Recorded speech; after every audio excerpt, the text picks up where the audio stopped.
നിക്ക്.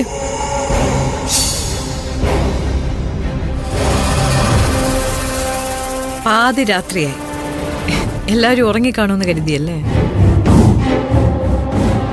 സീതാദേവിയെ സഹായിക്കാൻ ഹനുമാൻ ഇറങ്ങിയതുപോലെ ആ കൂട്ടത്തിൽ ഒരുത്തൻ മുകളിലേക്ക് പോകുന്നതും ചെക്ക് ചെയ്യുന്നതും ഞാൻ കണ്ടിരുന്നു.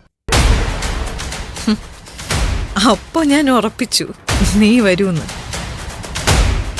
ഞാൻ സൂര്യസാറിനെ വിളിച്ചുണർത്തില്ല, സംസാരിക്കില്ല. എനിക്കൊന്ന് കണ്ടാ മതി. അയ്യോ, കേട്ട ആരുടെയും കണ്ണ് നിറഞ്ഞു പോവും. പക്ഷേ ഈ പത്മയുടെ കണ്ണ് നിറയില്ല. എന്റെ മനസ്സലിയുകയില്ല. എന്റെ മോനെ നീ കാണണ്ടെന്ന് തീരുമാനം എടുത്തിട്ടുണ്ടെങ്കിൽ അതിന് ഒരു മാറ്റവും ഉണ്ടാവില്ല. എടി, നിനക്ക് ലോകപരിചയമുണ്ടല്ലോ. ആളുകളുടെ അന്തസ്സിനെ കുറിച്ച് എന്തേലുമൊക്കെ ഒരു ധാരണ കാണുമല്ലോ. എന്റെ പൊസിഷനിലുള്ള ഏതെങ്കിലും ഒരാള് സ്വന്തം വീട്ടുവേലക്കാരിയെ പേടിച്ചിട്ട് ഉറക്കമൊഴിച്ച് കാവലിരിക്കുന്നത് ഏതേലും സ്ഥലത്ത് നീ കണ്ടിട്ടുണ്ടോ? അല്ല, നീ കേട്ടിട്ടുണ്ടോ? കുറച്ചു മുന്നേ നീ നിന്റെ താലി ഉയർത്തി ചിലതൊക്കെ പറഞ്ഞല്ലോ. പക്ഷേ താലി നിന്റെ കഴുത്തിലേക്ക് വന്ന വഴി നീ മറന്നുപോയി. സൂര്യയുടെ വിവാഹ മണ്ഡപത്തിൽ വന്ന് നിൽക്കുമ്പോ എന്തായിരുന്നു നിന്റെ യോഗ്യത? തറ തുടയ്ക്കാൻ വന്നവള്, ആളുകളൊക്കെ ഉപയോഗിക്കുന്ന ബാത്റൂം വരെ കഴുകാൻ വിധിക്കപ്പെട്ടവള്.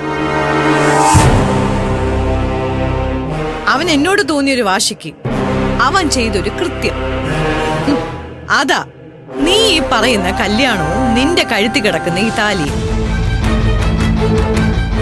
പക്ഷെ എപ്പോ ഈ താലി നിന്റെ കഴുത്തിൽ വീണു, അവിടെ നിന്റെ ബുദ്ധിമാനായ അച്ഛൻ, തെരുവില് പിച്ചെടുക്കാൻ പോലും യോഗ്യതയില്ലാത്ത ആ സുദേവൻ, ഞാൻ വലിച്ചെറിഞ്ഞു കൊടുത്ത കാശുകൊണ്ട് സ്വന്തം കുടുംബം പുലർത്തിയവൻ,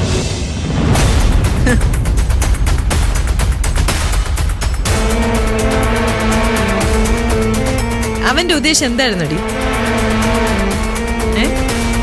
കൊള്ളാവുന്ന കുടുംബത്തിലെ ഒരുത്തൻ താലി കെട്ടിയതല്ലേ? അങ്ങനെയെങ്കിൽ ആ കുടുംബത്തിൽ തന്നെ അങ്ങോട്ട് ജീവിക്കാൻ തീരുമാനിച്ചു അല്ലടി? മാഡം, അരുതാത്തത് പറയരുത്. അച്ഛൻ എന്നെ കൊണ്ടുപോകാൻ ഇപ്പോഴും തയ്യാറായിരുന്നു. സമ്മതിക്കായിരുന്ന ഞാനാ. അയ്യോ, അച്ഛനെ കുറിച്ച് പറഞ്ഞാൽ മകൾ അങ്ങോട്ട് അഭിമാനിയാവും. മകളെ കുറിച്ച് പറഞ്ഞാലോ അച്ഛൻ അങ്ങോട്ട് അഭിമാനിയാവും. കൊള്ളാം. എടി എടി, അങ്ങേർക്ക് അല്പമെങ്കിലും അഭിമാനം ഉണ്ടെങ്കിലേ വിവാഹ മണ്ഡപത്തിൽ മദ്യപിച്ച് കൊഴിഞ്ഞു നിന്ന ഒരുത്തൻ മകളുടെ കഴുത്തിൽ താലി കെട്ടിയപ്പോ അവൻ ചോദിക്കേണ്ടതായിരുന്നു. പകരം അയാൾ എന്താ ചെയ്തേ? നിന്നെ ഉപദേശിച്ചു അവന്റെ മുറിയിൽ ചെന്ന് കിടക്കാനായിട്ട്. ഇപ്പൊ ഈ പാതിരാത്രിക്ക് എന്നെ ഒളിച്ച് നീ പോവാൻ പോയത് അതിന് തന്നെയാ. മാഡം, പല്ലു അടിക്കല്ലേ. പറയാനുള്ളത് എല്ലാം നീ എന്നോട് പറ. കഴിഞ്ഞ കുറച്ച് നാളുകളായിട്ട് ഞാൻ അനുഭവിച്ചുകൊണ്ടിരിക്കുന്ന നാണക്കേടിന് മുഴുവൻ ഞാൻ പരിഹാരം ചെയ്തിരിക്കും.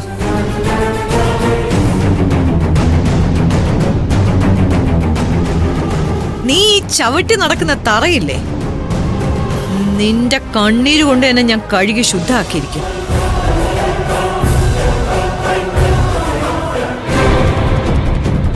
എന്തെങ്കിലും ഒന്ന് പത്മയ്ക്ക് കൈവിട്ടു പോയിട്ടുണ്ടെങ്കിൽ അതൊരു ചെറിയ കാര്യം മാത്രം.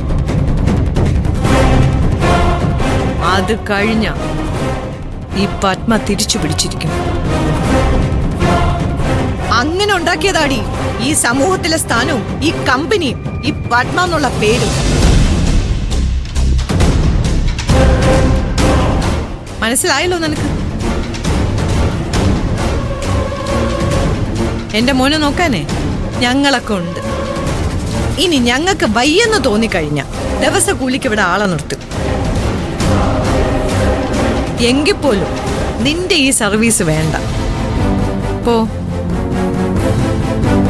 പോടി. ഇറങ്ങി പോവാൻ.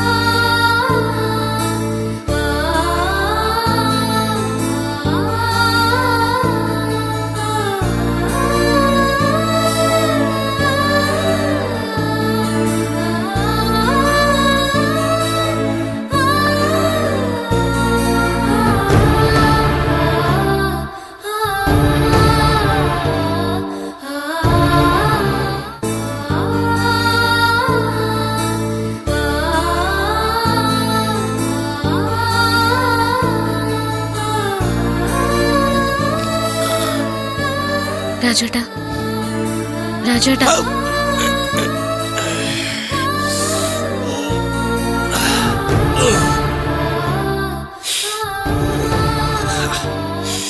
എന്താ മോളെ? നേരം വെളുത്തു. അല്ല, ഇന്നലെ മോള് എപ്പോഴാ ഉറങ്ങി? രാജേട്ടനകത്തേക്ക് വാ.